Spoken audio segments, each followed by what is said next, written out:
ఒక చిన్న షార్ట్కట్. ఒక బస్సు డ్రైవర్ తీసుకున్న ఆ నిర్ణయం ఇన్సూరెన్స్ అనే ఒక రక్షణ కవచాన్నే ప్రశ్నార్థకం చేసింది. అవును. ఆ ప్రమాదంలో ఒక కుటుంబం తమ ఆధారాన్ని కోల్పోయింది. ఇప్పుడు అసలు ప్రశ్న ఏమిటంటే, బస్సు యజమాని రూల్స్ పాటించినప్పుడు ఇన్సూరెన్స్ కంపెనీ చేతులు దులుపుకోవచ్చా? మరి ఆ కుటుంబానికి న్యాయం ఎలా జరుగుతుంది? సరిగ్గా ఇదే చిక్కుముడిని supreme court K. Nagendra versus new India assurance కేసులో విప్పింది.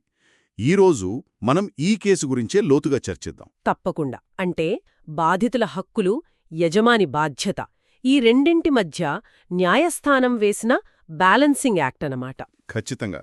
వింటుంటేనే చాలా ఆసక్తిగా ఉంది. అసలు ఆ రోజు ఏం జరిగిందో కొంచెం వివరంగా చెప్తారా? ఇది అక్టోబర్ 7, 2014 జరిగిన సంఘటన. శ్రీనివాస్ అనే వ్యక్తి తన మోటార్ సైకిల్పై వెళ్తుండగా ఒక కమర్షియల్ బస్ వేగంగా వచ్చి ఢీకొట్టింది. అయ్యో! ఆ ప్రమాదంలో అతను అక్కడికక్కడే చనిపోయాడు. పాపం ఆ కుటుంబానికి అతనే ఏకైక ఆధారం. అంటే కుటుంబానికి పెద్ద దిక్కు పోయిన విషాదం ఒకవైపు, మరోవైపు డ్రైవర్ చేసిన ఒక చిన్న పొరపాటు. కాని ఈ పొరపాటు ఇన్సూరెన్స్ కంపెనీకి ఒక పెద్ద ఆయుధంగా మారిందనమాట. అవును. ఇక్కడే అసలు చిక్కు వచ్చి పడింది. ఆ బస్సుకు అధికారికంగా బెంగళూరు నుండి మైసూరు వెళ్లడానికి మాత్రమే పర్మిటుంది. కానీ ఒక్క నిమిషం. కానీ ప్రమాదం జరిగింది వేరే చోట అంటారు? అవును, ప్రమాదం జరిగింది చెన్నపట్నం నగరంలో. అంటే అనుమతి లేని మార్గంలో బస్సు ప్రయాణిస్తోందన్నమాట. అంటే కేవలం రూట్ మారింది కాబట్టి ఇంత పెద్ద ప్రమాదం జరిగినా ఇన్సూరెన్స్ కంపెనీ మేము డబ్బులు కట్టమని చెప్పగలదా? ఇది బాధితుల పట్ల చాలా అన్యాయంగా అనిపిస్తోంది కదా? అవును, ఇన్సూరెన్స్ కంపెనీ వాదన సరిగ్గా అదే. మొదట ఈ case motor accident claims tribunal అంటే MACT ముందుకు వెళ్ళింది. ఈ ప్రమాదాల నష్టపరిహారాన్ని నిర్ణయించే ప్రత్యేక కోర్టు. అవును, వాళ్లు దాదాపు 18.8 లక్షల పరిహారం నిర్ణయించారు. ఆ తర్వాత కర్ణాటక హైకోర్టు ఆ మొత్తాన్ని 31.8 లక్షలకు పెంచింది. కాని ఒక చాలా కీలకమైన సూత్రాన్ని ప్రవేశపెట్టింది. అదేంటి ఆ సూత్రం? దాన్నే పే అండ్ రికవర్ అంటారు. దీని ప్రకారం ఇన్సూరెన్స్ కంపెనీ ముందుగా బాధితులకు పూర్తి నష్టపరిహారం చెల్లించి తీరాలి. సరే. అయితే వాహన యజమాని పర్మిట్ నియమాన్ని మీరారు కాబట్టి ఆ చెల్లించిన మొత్తాన్ని అతన్నుండి తిరిగి వసూలు చేసుకునే హక్కు ఇన్సూరెన్స్ కంపెనీకి ఉంటుందని హైకోర్టు చెప్పింది. ఆహా! అంటే ఇది ఒక రకంగా ముందు మానవత్వం, తర్వాతే వ్యాపారం అన్నట్టుగా ఉంది. మొదట బాధితుల్ని ఆదుకోండి, ఆ తర్వాత మీ ఒప్పందాల లెక్కలు చూసుకోండి అని కోర్టు చెప్తోందన్నమాట. ఒక రకంగా చెప్పాలంటే అంతే. కాని బస్సు యజమాని దీన్ని ఒప్పుకోలేదు. అవునా? ఎందుకు?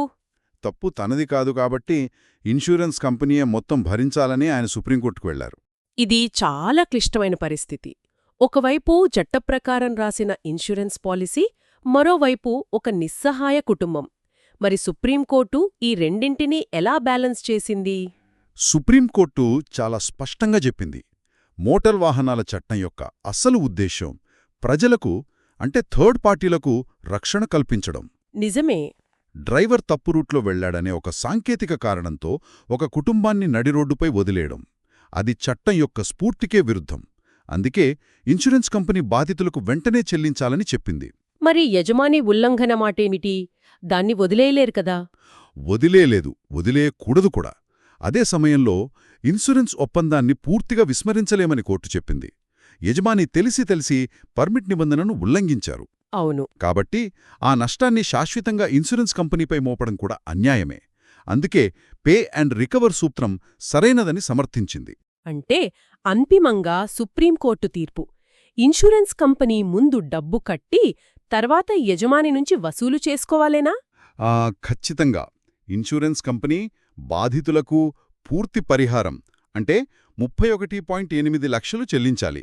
ఆ తర్వాత ఆ మొత్తాన్ని బస్సు యజమాని కె. నాగేంద్రన్ నుండి చట్టబద్ధంగా వసూలు చేసుకోవచ్చు. దీనివల్ల 2 లక్ష్యాలు నెరవేరాయన్నమాట. బాధితులకు తక్షణ న్యాయం, నియమం మీరిన యజమానికి బాధ్యత. అవును. ఈ తీర్పు కమర్షియల్ వాహన యజమానులకు ఒక గట్టి హెచ్చరిక అనిపిస్తోంది.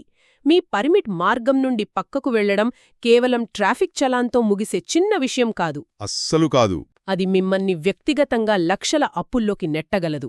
ఇన్సూరెన్స్ బాధితులను ఆదుకుంటుంది, కాని ఆ భారాన్ని చివరికి యజమానులే మోయాల్సి వస్తుంది. అవును. ఇదొక ముఖ్యమైన ప్రశ్నను కూడా లేవనెత్తుతుంది. ఈ పే అండ్ రికవర్ పద్ధతి బాధితులకు రక్షణ కల్పిస్తుంది.